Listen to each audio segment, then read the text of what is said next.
The day my fiancée's painting sold for an incredible price, a reporter asked her, "Is the man in the painting your fiancé, Mr. Miller?" She smiled, but it didn't reach her eyes. Daniel and I are just friends.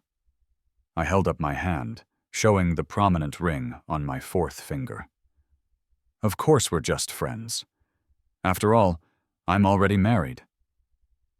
That evening, everyone in the room saw Eliza, who had been enjoying the attention just a second before, look like she was about to cry.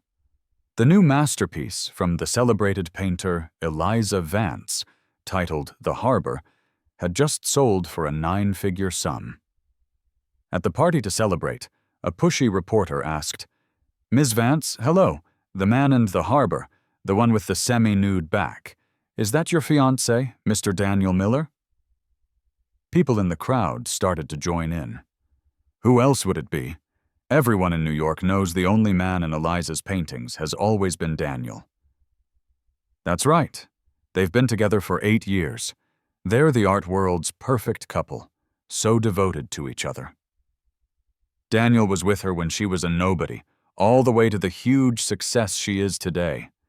How many men are willing to spend 8 years supporting a woman's career like that? They weren't wrong about the history. Eliza and I met when we were 18.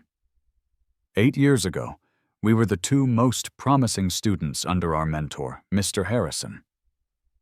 Then, a fire changed everything for me. My hand was badly crushed, damaging the bones and tendons. I could never hold a paintbrush the same way again. With no other choice, I had to give up painting and became the person managing things behind the scenes for Eliza. And she, with her talent and dedication, climbed higher and further every day. At just 20, she won first prize in a major international painting competition. In the next few years, she won almost every big award there was. Eliza's fame grew rapidly, and she reached the peak she had always dreamed of. Thinking about this, I found myself gripping my wine glass a little tighter. The reporter who asked the first question now looked thrilled, clearly sensing drama. "We heard a rumor that you'll be proposing to Mr. Miller here tonight at the gala. Is that true?" Just then, a spotlight focused on my face. Someone in the crowd began chanting, "Propose, propose, marry her, marry her!" Before I could say anything, Eliza, back on the stage, cleared her throat twice. The spotlight moved back to her. Eliza tapped her fingers on the podium and gave a little laugh. "I'm sorry, but Daniel and I are business partners at the studio. We're just friends. He's not my fiancé, and the man in the painting isn't him." As soon as she finished speaking, a complete hush fell over the room. All eyes turned back to me. I could see confusion, pity, and some knowing looks in the crowd. Eliza's gaze passed over me from the stage. It felt mocking, almost cold. It was as if seeing me embarrassed made her happy. But I wasn't going to give her that satisfaction. I looked up and gave a bright smile. Flashing the very noticeable ring on my left ring finger, I said playfully, "Of course the great painter's fiancé isn't me. After all, I'm already spoken for." That night, everyone saw Eliza, who had been the center of attention just a moment before, suddenly look like she was holding back tears. A year ago, on December 24th, it was my birthday. Eliza, who had promised weeks before to spend it with me, was nowhere to be found. I called her 16 times, but she didn't pick up a single one. I waited until midnight. The clock struck 12, and in the deep silence, my birthday passed. I lit a single candle for myself. The small flame flickered. My mind went back 8 years, to this exact day. That quiet, reserved girl, she held out a cake she had baked herself, her face red as she said, "Daniel, give me 8 years. In 8 years I'll marry you, okay?" The candlelight from the cake made her face look warm. I blew out the candle in front of me and silently ate the cake by myself. The frosting melted on my tongue, tasting bitter and stale. At 1 a.m, I finally got a message from her. She texted, "Sorry, Daniel, I'm busy. Can I make up for your birthday tomorrow? I'm so sorry, Daniel." I had to laugh a little. Such a formal name. She used to call me Dan, and when we were close, she'd whisper Danny over and over, but she never just called me Daniel like that. I didn't sleep at all that night. She didn't come home. When I woke up, I checked my social media out of habit. A familiar profile picture caught my eye, and I felt my chest tighten. The timestamp was 1:30 a.m. It was Julian. 10 years. I'm finally back. Things have changed, but I'm glad someone was still willing to wait for me. The photo he posted was of a woman's back in a black trench coat. It was a new fall-season Burberry. I had picked it out for Eliza myself. The next day, Eliza had to attend an important gallery exhibition. The event started at 2 in the afternoon. At 4 o'clock, I finally saw her at the entrance. She had dark circles under her eyes, and her hair was a mess. Even the collar of her pantsuit was crooked. The event organizers were furious. They couldn't believe the guest of honor was 2 hours late. I apologized over and over, bowing and trying to smooth things over. They only calmed down after I offered to compensate them with 2 of Eliza's new paintings. Eliza stood in front of me with her head down, looking like a child who had been caught doing something wrong. "I'm sorry, it was my fault." "Where were you last night?" I asked, getting straight to the point. A brief look of panic crossed her eyes. "I went to pick up Julian. He just got back to the country. You know he doesn't have any family here. I'm the only one he knows. I wasn't going to go, but he called me like 10 times. I had to go. I took him to his hotel, and then I spent the rest of the night at the studio." A child caught in a lie. They ramble, making up excuses and offering too many useless details. The more you explain, the more you're trying to hide. It's a classic sign of a liar. Her face was flushed, and she was talking very quickly.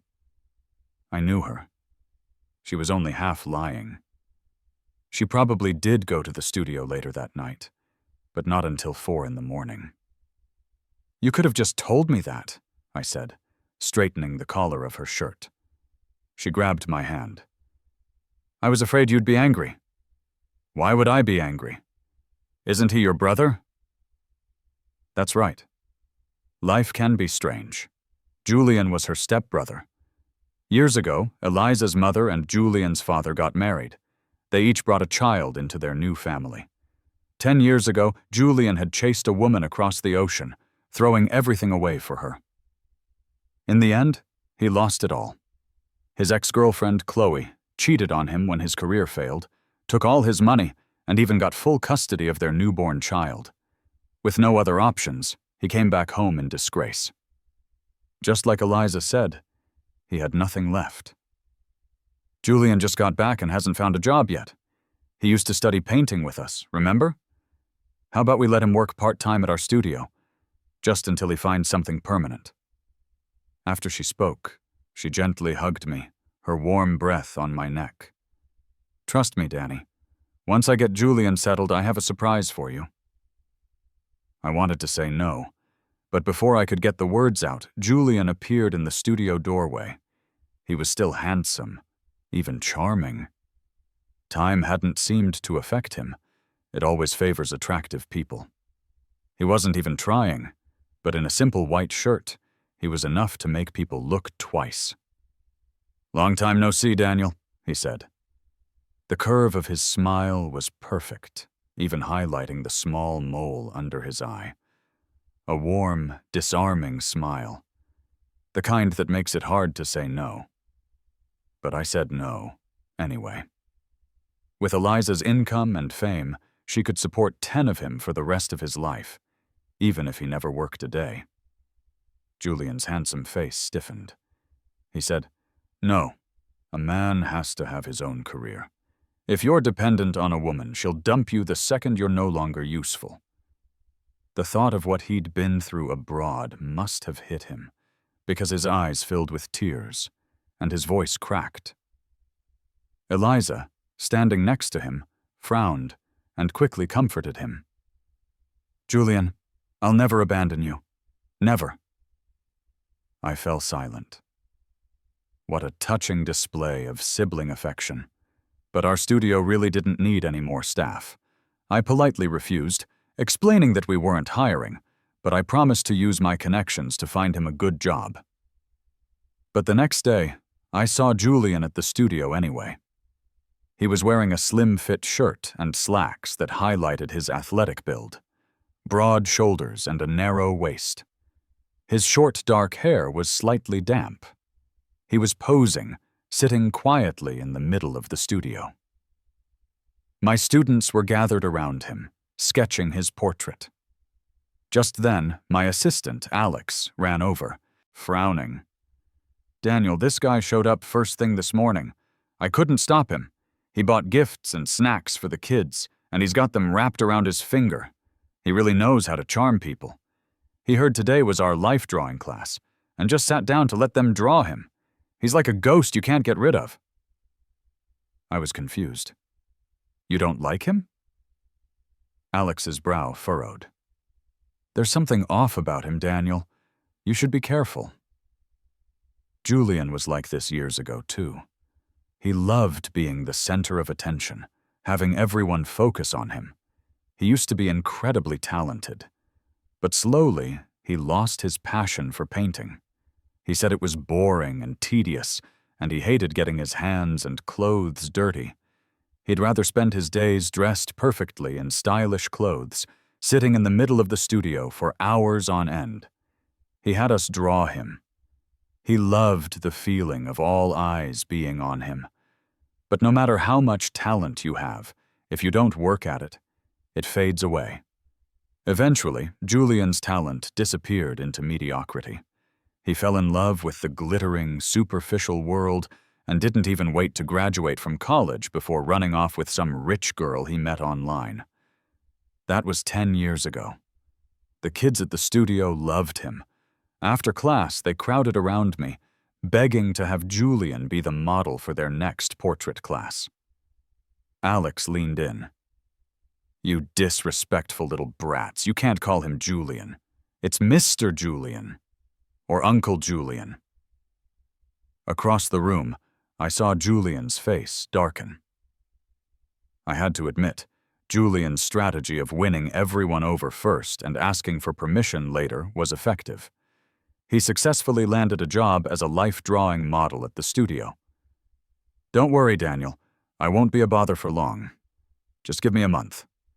As soon as I find a job I like, I'll be out of your hair." But a month later, things took a turn. That day, New York saw its first snow of the season. One of Eliza's paintings from 6 months prior had sold for a good price, and the studio was throwing a party to celebrate. The dinner was held at an exclusive club. But the moment the waiters came out, we were all stunned. Julian stood out among the servers. He was wearing a uniform, his ears and the tip of his nose red from the cold. One of our colleagues recognized him. "Julian? What are you doing waiting tables here?" everyone exclaimed. Julian froze. His eyes turned red, and he bit his lip. He stammered, but couldn't get a full sentence out. His attempt to look brave was heart-wrenching. Suddenly, he stumbled, his ankle twisting. He lost his grip on the tray, and a tureen of hot soup was about to spill all over his legs. Eliza bolted from her seat. She threw her own arm out to block the soup. The hot liquid splashed all over her forearm, her hand, the hand that painted a picture that just sold for $8 million. The truth is, that soup wouldn't have landed on Julian's legs. It was tilting to the left. It would have all spilled onto the floor. But Eliza panicked. Maybe she was just that worried about him. She didn't even think about her own hand. She had a major international art conference the next day, and I was worried an injury would affect her. I rushed to get some ice for her arm. Eliza's face was grim, and she didn't say a word. I looked at the burn and breathed a sigh of relief. Thank God the soup wasn't too hot. It should be fine. Julian stood nearby, his eyes red with distress. He kept apologizing, blaming himself. It's okay, it's not serious, I said, trying to calm him down. But Eliza suddenly yanked her arm away from me. She stood up, gently wiped a tear from the corner of Julian's eye, and pulled him into a hug right in front of me, comforting him. The next second she turned to me, her gaze icy, as if she didn't know me. In front of the entire studio, she said, "Of course, all you care about is the money. You're afraid my hand won't be able to paint anymore, aren't you? A whole bowl of soup spills, and you don't even ask if Julian's legs are okay. You just check on my hand?" What? Daniel, if you hadn't forced Julian out, he wouldn't be freezing his ass off working in a place like this, and I wouldn't have gotten burned. What? I make so much money for you every year. Isn't that enough? You really couldn't make room for one person? I was speechless. Later, Eliza stood in the snow all night, begging for my forgiveness. She said she was just upset. He was her brother, after all. She only said those hurtful things in the heat of the moment. I laughed coldly. Do you really think he was there to be a waiter? Eliza looked at me, completely baffled. I asked the club manager. He started today. He knew we were having our party there. He went there to put on a show. Enough! Eliza cut me off. A vein throbbed in her temple as she glared at me. She clenched her fists so tightly that the burn on her left hand started to bleed, drops of red falling onto the snow. She had never been so harsh with me before. The Eliza I knew always spoke to me in a soft, gentle voice, the very picture of tenderness. For the first time, because of another man, she was screaming at me. I won't let you talk about Julian like that. It was then that it dawned on me. Ever since Julian had returned, Eliza had never once called him brother to his face. Eliza and I gave each other the silent treatment for a while, but I still had to go to the studio every day. Eliza and I had built Crestwood Studio from the ground up. After I could no longer paint, I poured all my energy into it. It was like my child. Every little piece of it was my heart and soul. Julian was still at the studio, doing what he loved most. Only now he wasn't just a model for the students. He had become Eliza's model, too. I can't remember exactly when he started appearing in her paintings, or maybe he had never left them in the first place. Eliza used to love painting me. She would run her fingers through my short hair, trace the lines of my face, and tell me I was the most perfect work of art. Almost every one of her paintings had the shadow of a young man in it. She said it was me, and I was naive enough to believe her. Thinking about it now, I had to laugh. It turns out I was just a stand-in all along. I broke up with Eliza for good 6 months ago. That day I pushed open the studio door. In the glow of the setting sun, Julian was leaning back on the sofa, half naked. His eyes were half open, a look of serene, post-coital bliss on his face. His messy black hair was stuck to his collarbones, chest, and stomach. Beneath the strands of hair, I could see dark red hickeys running from his ear all the way down his neck. And Eliza stood there, paintbrush in hand, capturing the scene on canvas.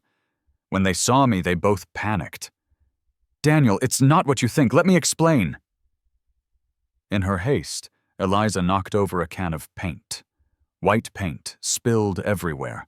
Mixed in with the pure white was a sticky, yellowish fluid. At the same time, a foul, fishy smell hit me, and I felt sick to my stomach. A feeling of deep disgust and betrayal washed over me. It was vile. I turned around and walked out immediately. Eliza reacted quickly. She rushed out to block my path. "Daniel, it's not what it looks like." My heart felt dead. The woman I had loved for 8 years, the woman who had once risked everything to pull me from a fire, had become so foul and depraved. I laughed coldly. "Then tell me, what is the truth? Don't tell me you were sacrificing yourself for your art. Do you have any idea who that man is? He's your brother!" I practically screamed the last sentence. Seeing me like this, Eliza was terrified. She stammered, "Julian's not my brother. He never was. I'm sorry, Daniel. I'm so sorry.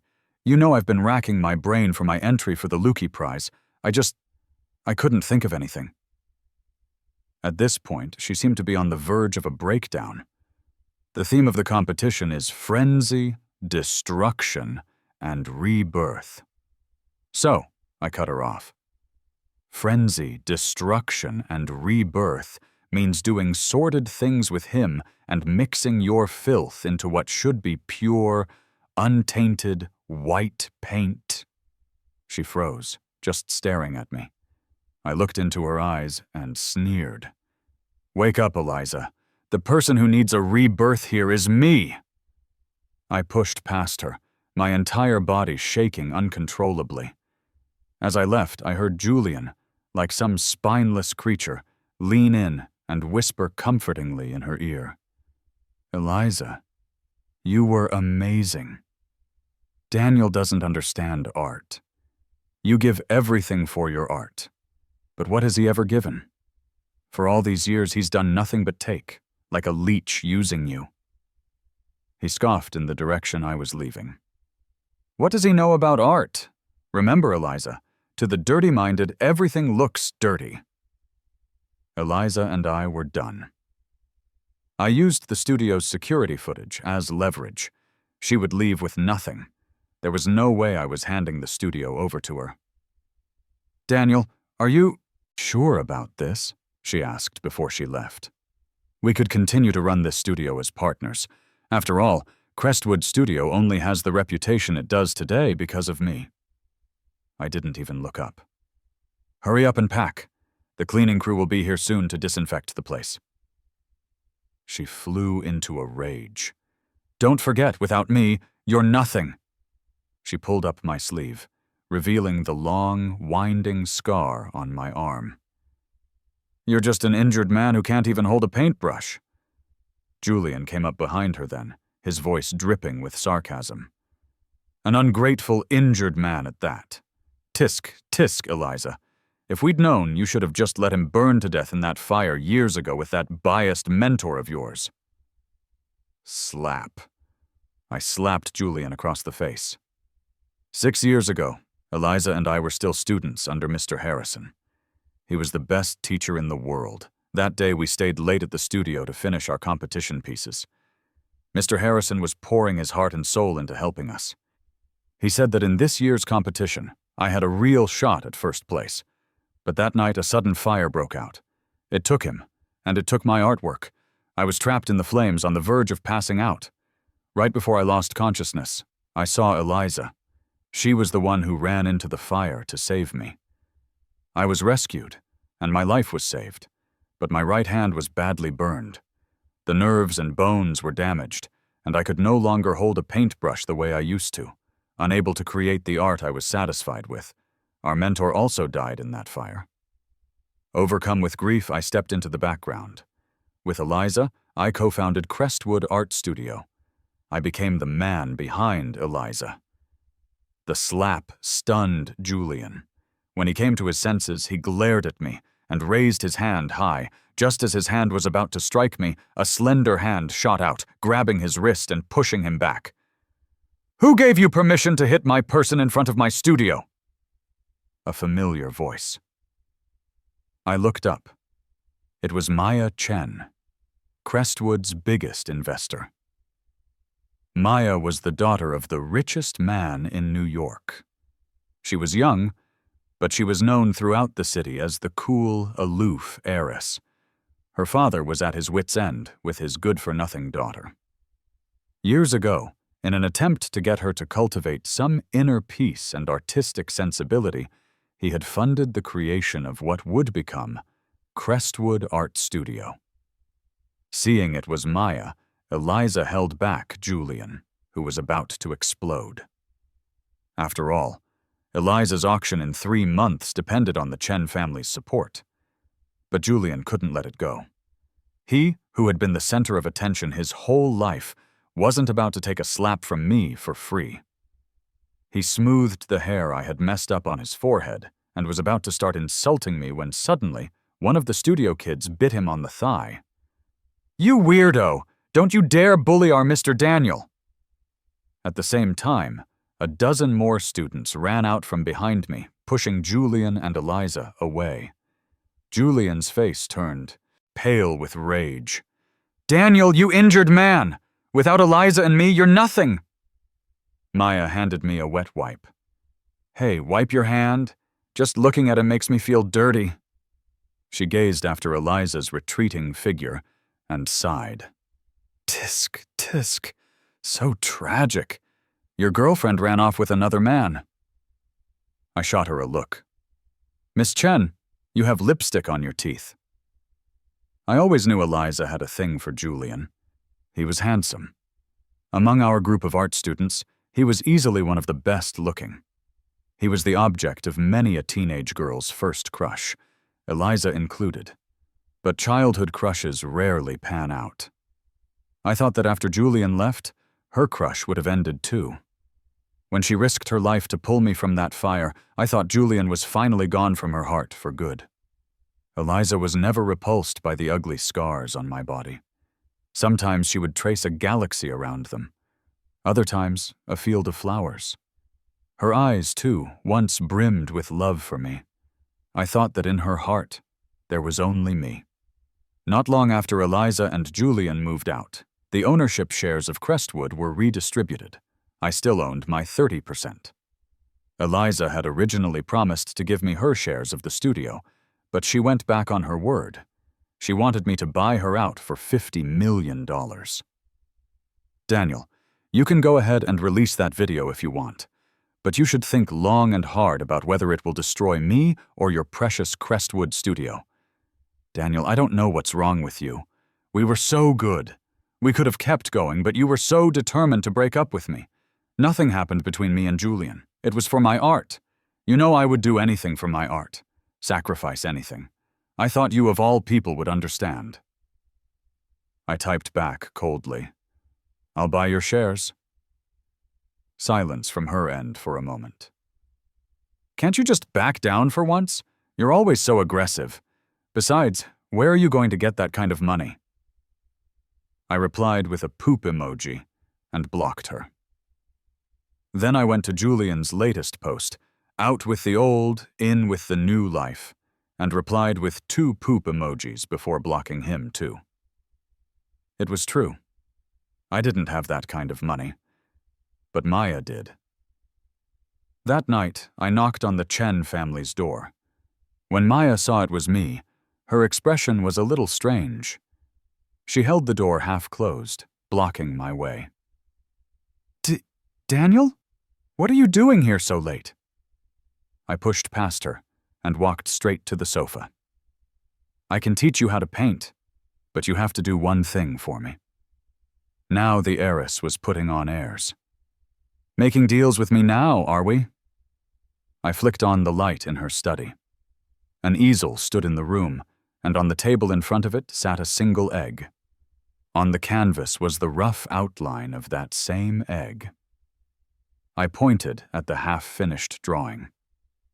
"Did your last teacher teach you this? What are you doing, practicing your Da Vinci eggs?" The Chen family had been in business for generations. By the time it got to Maya's grandfather, the old man had developed a love for nature, art, and self-cultivation. He had a particularly keen eye for painting. He had high hopes for Maya, wishing she would achieve something in the arts. This sentiment directly influenced Maya's father, who, while running the family business, also dabbled in the art world. The Chen family sponsored some of the country's largest exhibitions, top-tier art conferences, and auctions. Maya's father had even invested in Crestwood Studio in her name, hoping she might absorb some artistic sensibility by osmosis. Turns out, Maya was a black hole for art. She had zero talent for painting and had managed to scare off countless famous tutors. Her grandfather had once approached Eliza and me. I declined, citing a weak heart. Eliza was too busy, so teaching Maya was put on the back burner, where it stayed for 3 or 4 years. I never would have imagined that after all this time, Maya would still be stuck on drawing eggs. "But your hand?" Maya finally asked, hesitating. My right hand had been burned in the fire 6 years ago. I hadn't picked up a paintbrush in a long time. I flexed my fingers, then picked up a pencil with surprising dexterity. In moments, I had finished sketching the egg in front of us. Maya was stunned. For 6 years, in the dead of night, I had secretly picked up a brush. I endured the sharp pain, sketching out the images in my mind, one line at a time. At first, I couldn't even hold the brush properly. It kept falling, and I kept picking it up. The scars would tear open and heal again until new flesh grew over them, over and over. Finally, I could complete a whole painting. It wasn't perfect, but I was satisfied. And just like that, Maya fronted the money to buy Eliza's 30% stake. From that day on, Eliza had nothing more to do with Crestwood Studio. Life fell into a routine. I ran Crestwood Studio and, without fail, went to the Chen estate every week to teach Maya how to paint. Eliza's face still graced the covers of art magazines. Only now, the man by her side was Julian. After leaving Crestwood, she used her reputation in the art world to open a new studio. She called it Evanesque Studios. Alex rolled his eyes so hard I thought they'd get stuck. It would have been fine if we could have just coexisted peacefully. But soon, we ran into each other at a New York art conference. All the city's prominent studios and artists had works on display. For Crestwood Studio, besides a few pieces from my top students, I had selfishly included one of my own secret paintings. The theme of the exhibition was life. As luck would have it, Eliza and I had painted the same subject. She painted a tree. I also painted a tree. And the two paintings were placed one by side, right in the center of the gallery. The atmosphere was a little awkward. Many people stopped to look at the two pieces. As expected of a great artist like Eliza, this pine tree is so lifelike. Yeah, look at her brushwork. It's so delicate. She even painted the tip of every needle. Exactly. Standing tall against the wind. This painting just radiates vitality. Hearing the chatter, Julian's chin lifted another inch. He never even glanced at the painting next to Eliza's. Then people's eyes drifted to the ginkgo tree I had painted. The theme is life. Why paint a ginkgo tree full of yellow leaves? A canvas full of decay doesn't exactly scream life, does it? Julian glanced at the placard next to the ginkgo and saw it was from Crestwood Studio. He sneered. My God, they can't even get the theme right. The theme is life, and you paint decay. I'm telling you, some of these small-time studios shouldn't even bother showing up. Maybe hire a literature teacher to learn how to read a prompt. He didn't know I was the artist. He just assumed it was one of my students. Julian walked up to my painting. And if you're going to paint a ginkgo tree, why paint the roots? What, wasn't it ugly enough? He looked at me and continued. I told you. Without Eliza, Crestwood Studio is nothing. I didn't have time to argue with him. I was here to exhibit, not to be a show-off. The final award presenter was Eliza.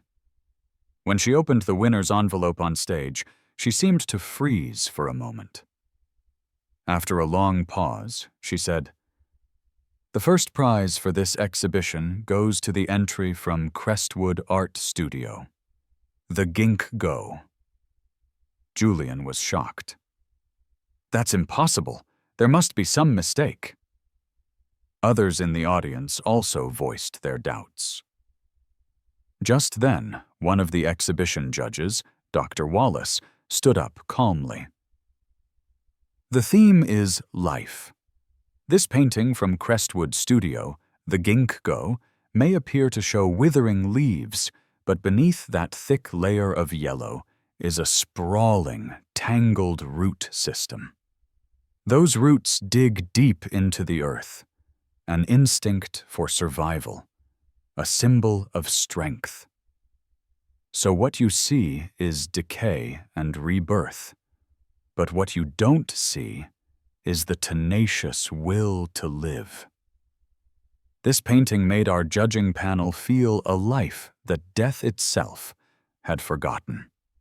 The ginkgo tree itself is one of the oldest species on Earth, with a history spanning hundreds of millions of years. The painting's title, "To Live and Then Be Forgotten," also perfectly fits the theme. Therefore, our panel unanimously agrees that the piece from Crestwood Studio is the best in this exhibition. When he finished, the gallery was silent for 2 seconds before erupting in thunderous applause. But one sentence from Julian shattered the harmony. He said, "This painting is a fake. Crestwood doesn't have a student capable of this kind of brushwork. If I'm not mistaken, the style and color palette are the signature method of the late Mr. Harrison." As soon as he said it, the room burst into an uproar. Someone who had seen Mr. Harrison's work immediately pointed out, "Yes, it is indeed his style. As far as I know, Eliza was Mr. Harrison's only student before he passed away. Could this painting be a copy, a forgery?" In an instant, I was the target of everyone's suspicion. Eliza stood on stage, her expression unreadable. She could have cleared my name, told them I was also Mr. Harrison's student, but she didn't. She stood there silently, not saying a word. Just then a commotion came from the gallery entrance. Flanked by security, Maya was escorting her grandfather, the very same old man from the Chen family with the keen eye for painting. Maya led him straight to my painting, The Ginkgo. "Grandpa, look! This is Daniel's work. I told you he was amazing. He was Mr. Harrison's star pupil." Mr. Chen stroked his beard. He put on the reading glasses his butler handed him and studied my painting for a long time. Finally, with tears in his eyes, he sighed. "It's him. It's Harrison's style. No doubt about it. What a pity." At the mention of the fire, the entire room fell silent. After a long moment, Julian muttered from the crowd, "So what? I studied under Harrison for a bit, too." "Oh, does less than 3 months before running off count?" Alex, standing next to me, quipped, "I knew Maya had brought her grandfather here on purpose to back me up." That night, I went to her house to thank her. But instead of accepting my thanks, Maya handed me a file. "Don't thank me yet. Take a look at this first." The manila envelope looked old. The seal read, 2013 Phoenix Lane Fire, case numbered 288. It was the fire. Thick smoke, rolling flames. Everything I went through that day came flooding back. My voice trembled. "Why are you showing me this?" Maya opened the file to the last page and pointed to 2 words. "Arson." "No, that's impossible!" My heart skipped a beat. That fire had caused devastating losses. 1 dead, 1 injured. Mr. Harrison was dead, and I was injured. Countless pieces of his work were also consumed by the flames. but I remembered the official investigation had ruled it an accident. A few teenagers playing with matches in the alley had caused the tragedy. That's the official story, yes. But have you ever wondered why those kids were playing with fire right under your studio? And who gave them the matches? It was like a switch flipped in my head. She pointed to several photos on the table. This is my gift to you. So, Mr. Daniel, can we skip art class this weekend? Maya asked, blinking up at me like a child earnestly seeking praise. I'm going to need one more favor from you. Back to the day Eliza's painting, The Harbor, sold for a 9-figure sum. A nosy reporter asked her on stage, "Rumor has it you'll be proposing to Mr. Miller here tonight. Is that true?" Eliza just smiled. She said we were just friends, that I wasn't her fiancé, and I flashed the prominent ring on my left hand. Of course not. After all, I'm already spoken for. At that moment, Maya, who had been sitting beside me, stood up and affectionately linked her arm with mine. My goodness! Since when did my husband become someone else's fiancé? The usually cool and composed Eliza was flustered, nearly dropping the microphone. Just then, a dashingly dressed Julian walked onto the stage from the wings.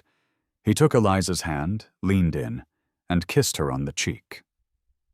Eliza's fiancé is me. How romantic, I said, applauding them. Now then, how about I give you two a wedding gift? I presented the files Maya had given me to the head of the auction house. Show everyone what the great, untouchable artist Eliza is really like underneath. Yes, that file contained the proof of Eliza's crime. Manslaughter. That day, she had used the excuse of buying paint to leave the studio. She'd accidentally dropped a box of matches she had prepared by the studio door. She knew a few mischievous kids liked to play with superhero cards in front of our building. And that box of matches was found by those very kids. Next to the studio door, in the trash can, Eliza had just thrown away a pile of her discarded drawings. On those drawings were pictures of fire-breathing monsters from a TV show. She wasn't sure it would work. It was just a test. A clumsy attempt by her younger self to start a fire. All she wanted was to burn my competition piece, simply because she had overheard Mr. Harrison say I had a chance to win first place. That was all it took for her to harbor such a vicious thought. But she never expected the fire to spread out of control and cause such a disaster. Maybe her conscience got the better of her. She never meant for us to die. That's why she ran back in to save me. In the years that followed, maybe out of guilt, or maybe she really did fall in love with me, she was very good to me. She was never repulsed by the scars on my hand. Eliza's crimes scrolled across the big screen. The police had already gone to her home and found the matches. She had bought 10 boxes in total. Only one remained. She had tried many times before, and on the 9th attempt, everything went according to her plan. She started a fire that destroyed everything. When Julian saw the evidence of Eliza's crimes, he knew it was over. He let go of her hand. Eliza's face was ashen. She looked at me, her eyes filled with both hatred and sorrow. Her lips moved as if she wanted to say something, but no words came out. Just then the auction house brought back her painting. The Harbor, after having it authenticated. It was declared a copy. That's right. For all these years, Eliza had been copying Mr. Harrison's paintings, which she had secretly hidden away. The fire hadn't destroyed all of his work. Before the flames spread, Eliza had quietly moved a portion of his collection and stashed it away. At first, she just imitated his style and brushwork in her own pieces. But later, consumed by greed and fame, she started making one-on-one copies. The auction was voided. Not only that, but she would also face a fine of 3 times the sale price. When one is down, all will jump on him. Julian abandoned her on the spot. "I don't really know her. She's the one who was always chasing me," he said, preparing to flee. "Don't you run off. There's something for you too," I said, signaling for them to continue the presentation. The following photos were evidence of Julian coordinating with investors to launder money. Eliza's paintings were never worth 9 figures. Everything that happened today was a carefully orchestrated performance by Julian, Eliza, and their financial backer. The money from the auction was just meant to pass through Eliza's accounts before being returned to the backer, with Eliza taking a 10% commission. Julian was involved in all of it, and there it was. The long-lost flame returned, only to become a criminal celebrity. The truth was out. The harbor had become a mirror, exposing all their ugliness. What awaited Eliza and Julian was the full force of the law. The crowd dispersed. I felt as if my soul had been sucked out of my body. I sighed and sat back down in my chair. Outside, the dark clouds were beginning to part, and sunlight streamed through the gaps. Someone sat down next to me. I took the ring off my finger. "Thank you for going along with my little act. As a reward, you don't have to do your homework for this week's class. I'll handle your grandfather." Maya let out a soft laugh. She took the ring from me and held it in her palm. When she looked up again, her almond-shaped eyes were full of mischief. She leaned in close to my ear. "Daniel, if you really want to thank me, skipping homework isn't quite enough." I froze, confused. And then I felt a cool slip of metal on my finger. The prominent ring was back on my hand. Grandpa said that the Chen family heirloom can only be worn by his grandson-in-law. My name is Maya Chen, daughter of the richest man in New York. My grandpa and my dad love painting. Me? I love my painting teacher. His name is Daniel Miller. It's a nice name. But he doesn't like me. He has a girlfriend. A total snake, but she's an amazing painter. I figure Daniel must like girls who are good at painting. So I found the best teachers in all of New York to teach me. They all said I had talent, but after a few days, they'd always find an excuse to stop teaching me. It was very frustrating. I spent hours practicing every day, and I quietly stayed by Daniel's side. I knew Eliza was a user. I'm younger than her. I knew I could outlast her. Then my chance came. The snake finally showed her true colors and ran off with some other creep. And it was just me and Daniel again. I know he loved her once, but Eliza is a truly awful person. Only a woman can see another woman with such razor-sharp clarity. Daniel didn't seem to get that. So to make him see Eliza's ugly truth once and for all, I started investigating the fire that injured him 6 years ago. And I uncovered a massive secret. Later, Daniel asked me to act with him in a little play. He wanted me to pretend to be his fiancée at Eliza's auction to piss her off. But why would I settle for just a play?